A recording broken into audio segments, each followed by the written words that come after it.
देखो दोस्तों, अस्सलाम वालेकुम। ये हमारे पास प्रिंटर है तो मैंने इसे सेट कर लिया। ये HP LaserJet 3390 है, ठीक है। तो इसका टेस्ट पेज किस तरह निकालते हैं तो हम आपको बताते हैं, ठीक है जी। इसमें फैक्स भी होती है। सबसे पहले ये देख लें,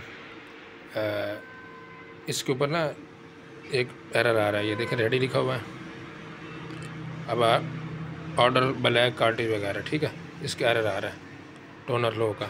इसका मतलब ये नहीं है, इसका मतलब ये है कि इसकी जो ना इसका रीफिल भी कर दी, उसके बावजूद ये आ रहा है। इसके ऊपर ना जो चिप लगी होती है ना, वो चिप की लिमिट ख़त्म हो जाती है, वो चिप चेंज करनी पड़ती है। लेकिन बगैर चिप के HP के जो है ना, अक्सर प्रिंटर है वो बगैर चिप ख़त्म भी हो जाए तो भी चल जाते हैं, ठीक है। मतलब चिप लगी रहे, एरर आता रहता है तो भी चलता रहता है, ठीक है। दूसरा नंबर ये है कि ये नंबर लिखा हुआ है कहीं, ये देखें रिड्यूस, इससे ये होता है ये 100% ओरिजिनल पे है, ठीक है। फिर दबाएंगे, ये इसे अगला करेंगे, ये चेंज हो जाता है पेपर का साइज़, ठीक है। ये बटन सही काम नहीं कर रहा है इनका, ये आगे पीछे सही जा रहा है, ये देखें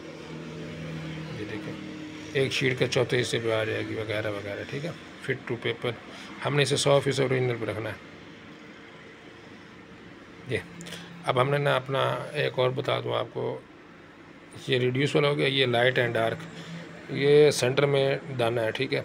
इसे थोड़ा सा आगे करेंगे, इधर पीछे करेंगे तो ये बन जाएगा लाइट हो जाएगा, ठीक है। सेंटर से इधर करेंगे तो ये फिर डार्क हो जाएगा ज़्यादा, ठीक है। तीसरे नंबर हम मेन पॉइंट पे आते हैं, वो ये है कि इसे कैंसिल करें हम, और हमें डेमो पेज किस तरह निकालना है, ठीक है। इसका टेस्ट पेज किस तरह निकालना है किसी भी वक्त, तो ये मेन्यू पर जाएंगे।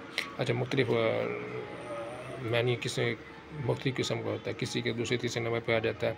ये देखेंगे हम, यहाँ पर लिखा हुआ होगा कि कॉपी मेन्यू सेटअप, ये मेन मेन्यू रिपोर्ट, ये फिक्स। हमें ना तकरीबन ये मेन मेन्यू पे आना है और इंटर करेंगे, ये रिपोर्ट डेमो पेज वगैरह लिखा हुआ है, यहाँ यस कर देंगे। इसके अंदर पेपर पड़ा तो वो पेपर ये खुद ही उठा लेगा, ठीक है।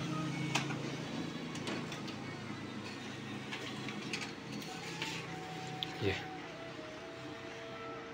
ठीक है जी, ये देखें 3390 सीरीज़, ठीक है ना। तो इस तरह पेपर निकाला जाता है, ठीक है जी। और भी कोई अच्छी वीडियो, कोई आपके जहन में हो कोई सवाल HP प्रिंटर के बारे में तो कमेंट में इज़हार करें, तो इंशाल्लाह हम उसका भी जवाब देंगे आपको, ठीक है जी। ये मैंने कहा एक वीडियो में 2-3 चीज़ें बता दूँ, इसलिए बता दूँ, ठीक है जी।